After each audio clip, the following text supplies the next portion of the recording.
Penggunaan minyak goreng bekas yang berkelanjutan sebagai bahan olahan pangan dapat menyebabkan berbagai macam penyakit, di antaranya penyakit kanker dan penimbunan lemak dalam pembuluh darah atau arteriosklerosis.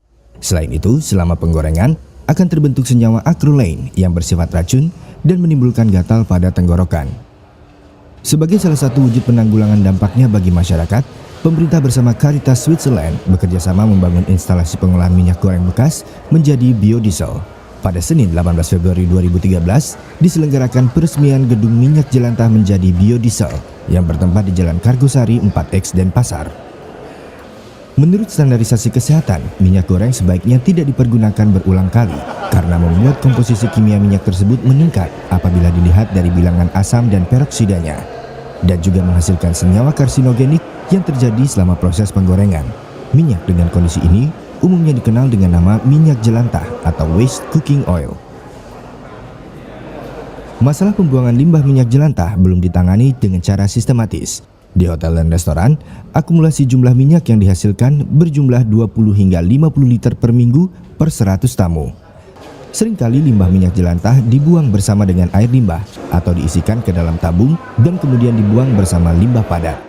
Jadi instalasi pengolahan minyak jelantah ini berfungsi adalah untuk mengolah minyak goreng bekas yang dihasilkan oleh beberapa hotel, restoran yang ada di Kota Denpasar, dan juga kami mencoba untuk bergabung atau mengajak yang ada di Kabupaten Badung dan di Kabupaten Gianyar.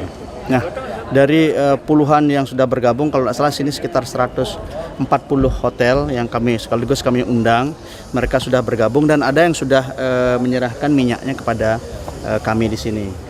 Kepala Badan Lingkungan Hidup Kota Denpasar, Insinyur An Agung Bagus Sudarsana menambahkan, minyak jelantah yang berasal dari rumah tangga seringkali langsung dibuang ke selokan begitu saja ataupun ke tanah. Perlakuan yang terus-menerus seperti ini akan menyebabkan pencemaran lingkungan dan berpotensi merusak kehidupan beberapa komunitas makhluk hidup di sungai, aliran air dari selokan-selokan, dan juga merusak komponen kandungan tanah. Bagaimana menampung minyak-minyak jelantah ini sehingga tidak terbuang ke berserakan? Katakanlah sekarang, mohon maaf ini para pedagang-pedagang kecil yang gorengan itu menggunakan minyak ini dan langsung dibuang di beberapa tempat-tempat saluran itu. Nah, ini yang kita coba tampung. Ayo kita tampung, kita olah minyak ini menjadi biodiesel. Biodiesel itu yang atau kita kenal dengan green fuel. Kalau kita terjemahkan, saya tulis itu lengis hijau gitu, lengis hijau, green fuel. Nah, ini salah satu energi terbarukan, energi alternatif untuk mengolah minyak jelantah menjadi biodiesel. Nah, biodiesel ini kita berikan lagi kepada hotel-hotel itu. Kita berikan pada hotel-hotel itu, apakah nanti kita jual, komitmen kita, sehingga bisa ada biaya operasional untuk pengolahan ini. Selain itu, minyak jelantah yang dibuang dalam proses penguraiannya yang tanpa oksigen dapat menghasilkan gas metana. Emisi gas rumah kaca atau GRK dari gas metana tersebut sekitar 11 kali lebih tinggi menyerap panas di atmosfer dibandingkan dengan gas CO2.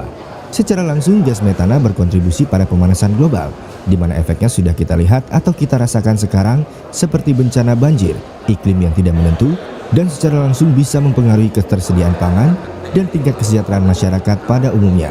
Untuk itu, perlu penanganan yang tepat agar limbah jelantah ini dapat bermanfaat dan tidak menimbulkan kerugian dari aspek kesehatan manusia dan lingkungan. Dalam menangani masalah tersebut, pemerintah pusat melalui Kementerian Dalam Negeri melakukan kerjasama dengan Caritas Switzerland tertuang pada MOU tertanggal 26 Juli 2010 dan perubahan MOU tertanggal 7 Juni 2011. Pada tingkat implementasi program, berdasarkan hasil dari rapat-rapat koordinasi baik di tingkat pusat maupun di tingkat provinsi dan kabupaten atau kota, maka sistem pengolahan limbah minyak goreng bekas menjadi biodiesel ditetapkan di wilayah Kota Denpasar.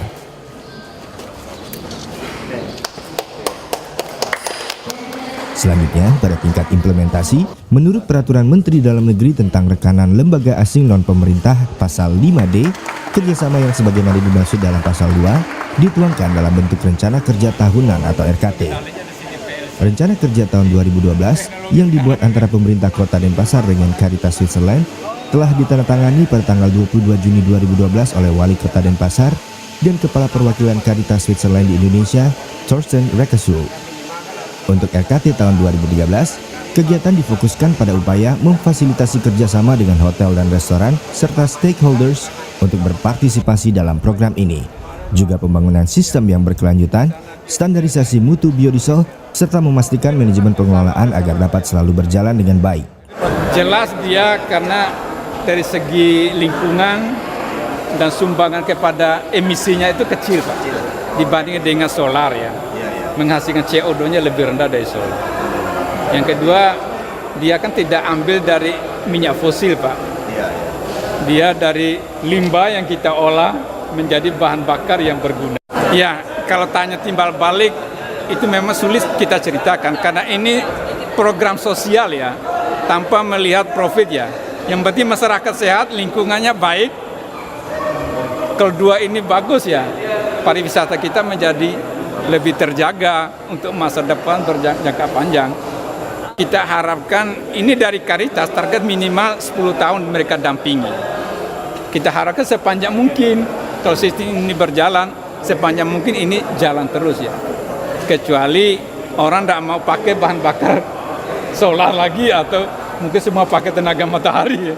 Kalau prospeknya itu masih ada, pasti ini kita harapkan untuk jangka panjang dia tetap eksis ya.